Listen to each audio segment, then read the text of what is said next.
From the Library of Congress in Washington, D.C.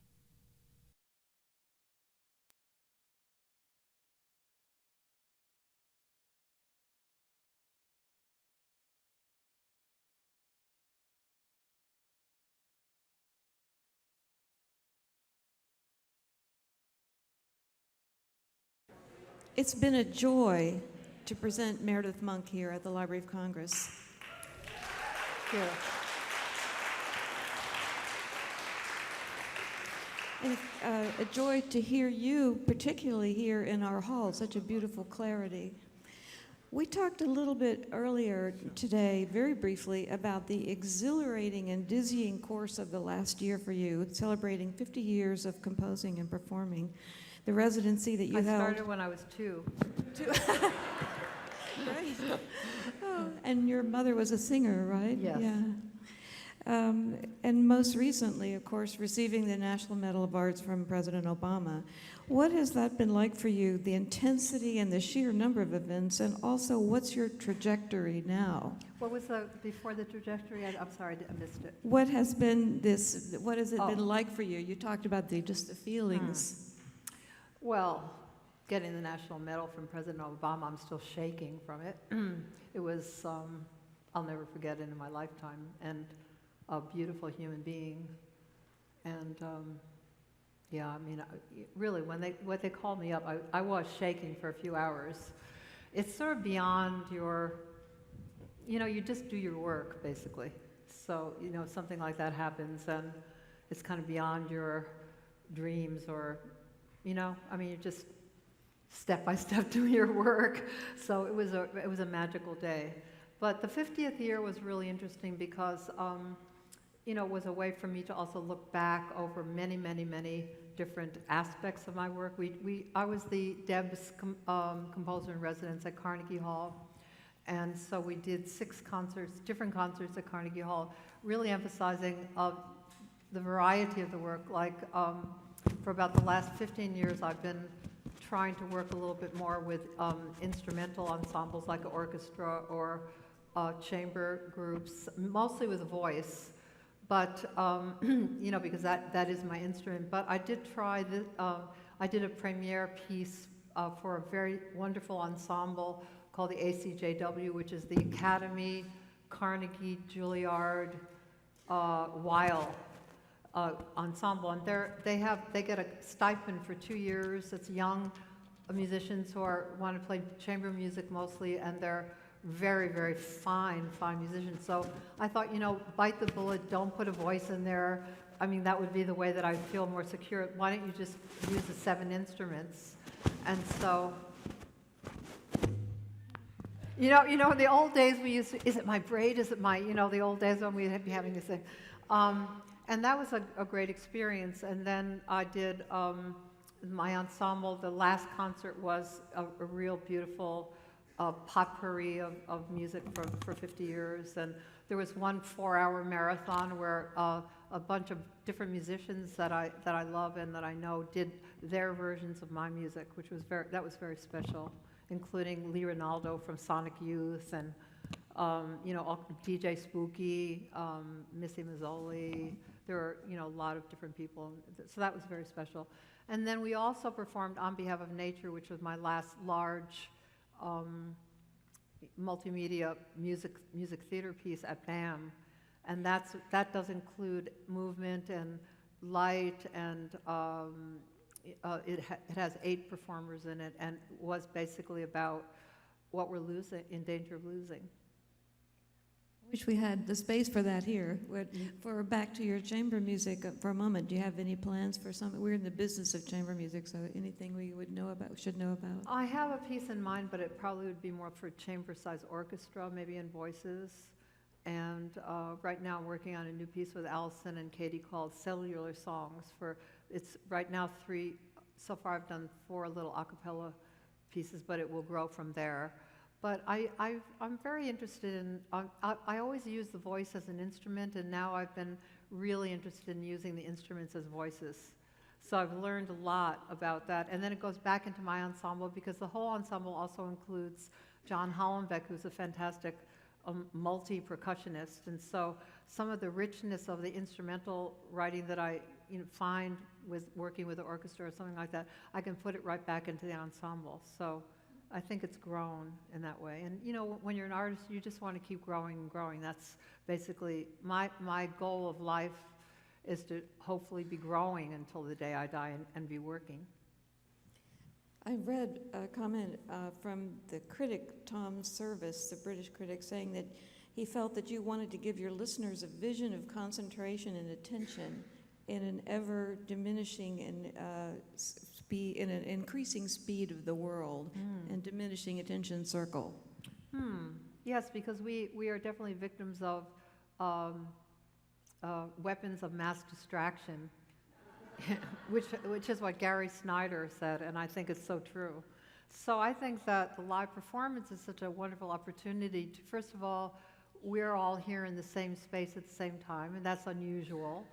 And I feel that we're losing the sense of touch, and we're even losing the sense of being able to look at each other in the eyes and not have the thumbs going. I always say, I think generations from now, people are going to have hands like this and big thumbs. No fingers, it's just going to be thumbs. So, I feel like the live performance, we're very vulnerable, and that's unusual also in the culture, where it's not smoothed over in any way. We could fall, we could sing the wrong note, it's like a tightrope a little bit. And it's very important to affirm our human sense of touch and connection. And I think that, and then also the concentration thing too. It's just about being able to let go of that part of your mind that's always narrating your life. And now I think because of the devices of mass distraction, we even have more irony and quotation marks and brackets, and it just goes more and more, so we're looking at this, looking at this, looking at this, looking at this, looking at this. How about just direct experience? So I think that the live performance has that possibility. Yeah. Wonderful. Well, we'd like to open this up a little bit, and I believe we have some microphones that are already going around. It might be a little hard to see you, but does anyone have a question?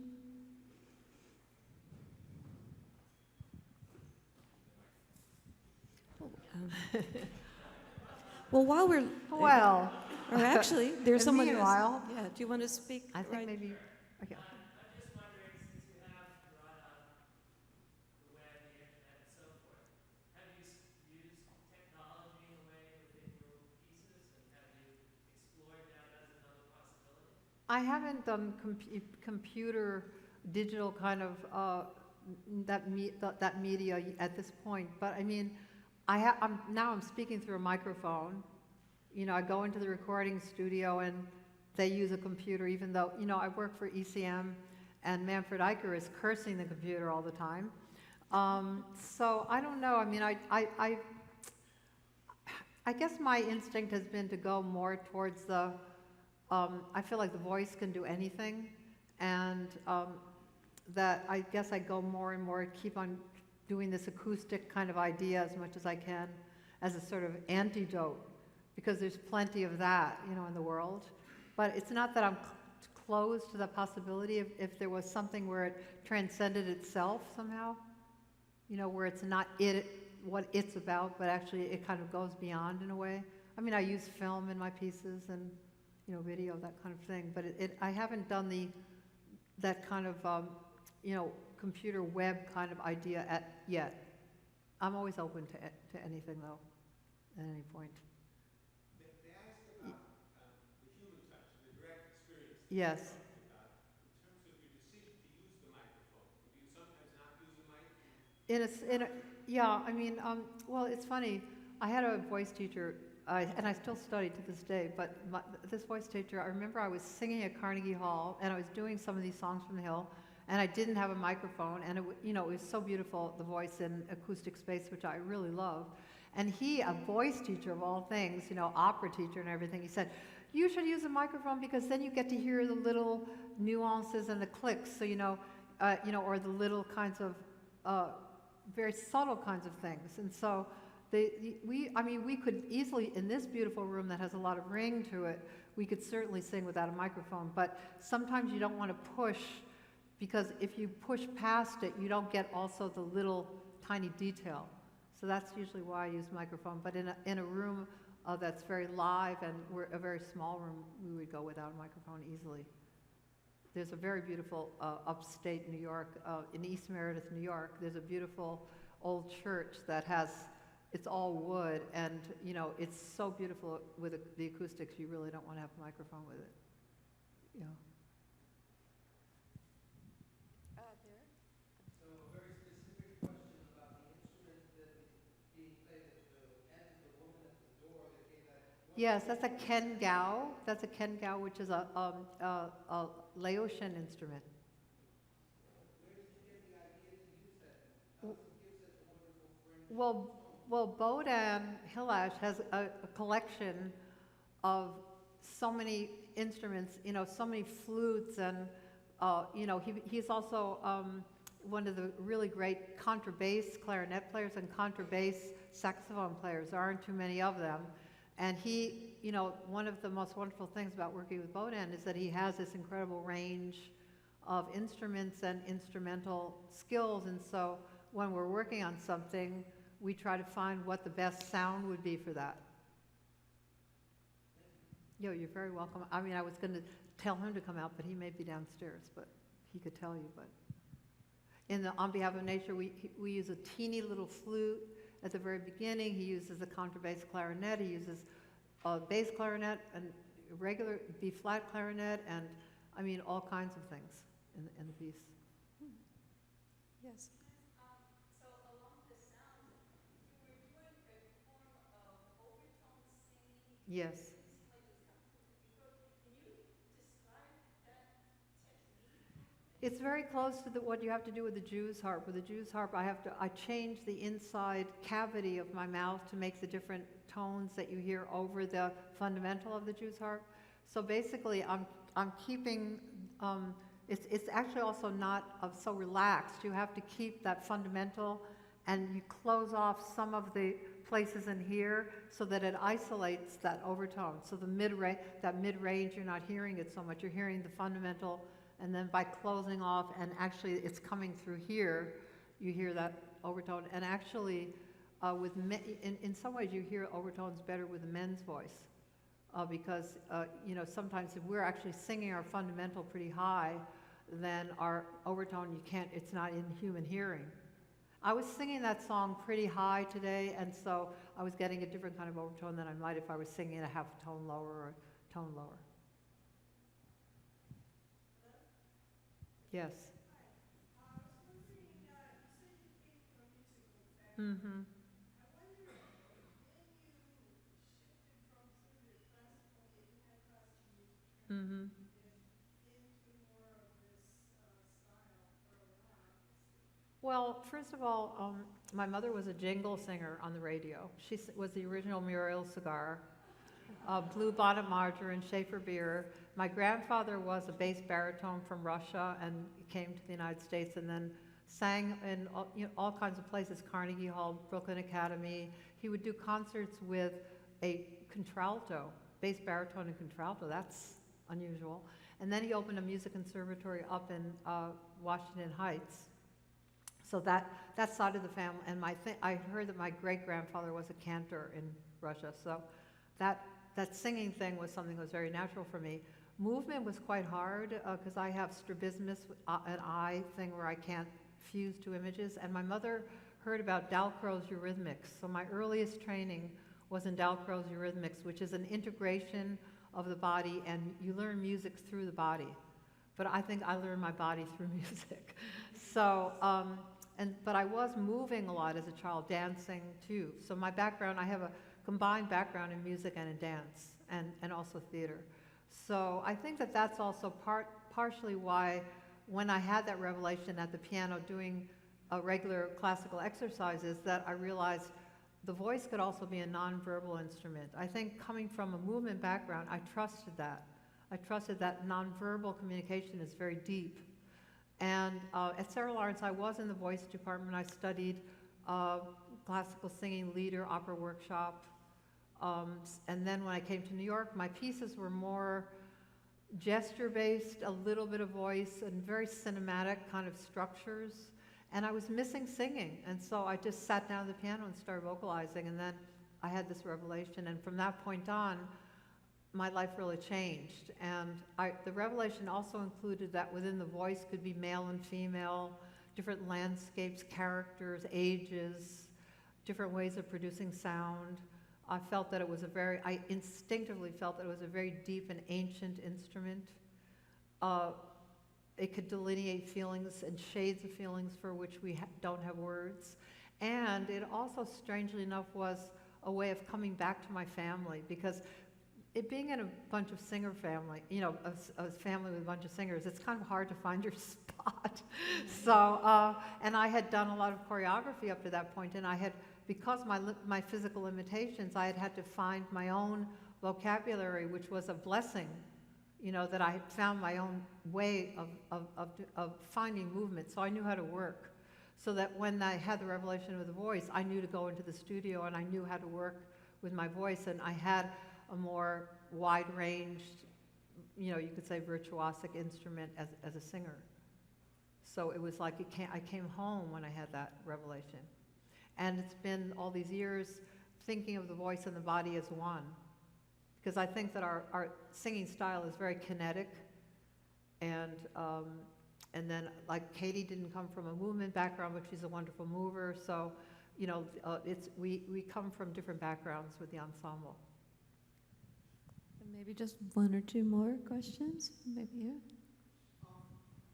I think there's a lot of interest in the way that you produce different sounds, but I was curious about one aspect of that as you're learning how to do that or spending time alone in New Mexico or wherever you might do that, about the evolution of your ability to listen to different sounds. How does that work for you, and are you able to hear yourself, or do you have to take that out and teach someone? Oh, it's very interesting. Oh, well, there's actually 2 or 3 different questions in there. One is the listening, which is, in a way, the older I get, the more I realize that I actually live through my ears. And I've just been more and more just enjoying sitting, especially when I'm in New Mexico, because I don't have traffic and everything going by. Sometimes I just sit I feel like I'm like a dog. I'm like, you know how dogs just sit there? And I just listen, and and I'm I've always been more a doer than a beer, so I'm learning how to be. I also have a meditation practice, which is helping me learn how to be. But I just sit there and listen, and I'm just so stunned by the cosmic conductor, in nature, how sounds come and go, and I guess I've always felt very close to that. And then as far as hearing myself, I do hear myself. I don't have to go outside to teach it to someone else to hear it. I do tape myself, or notate what I'm doing. But it's a funny question that you would ask, because I think at certain times in all of our lives as singers, there's a certain point where you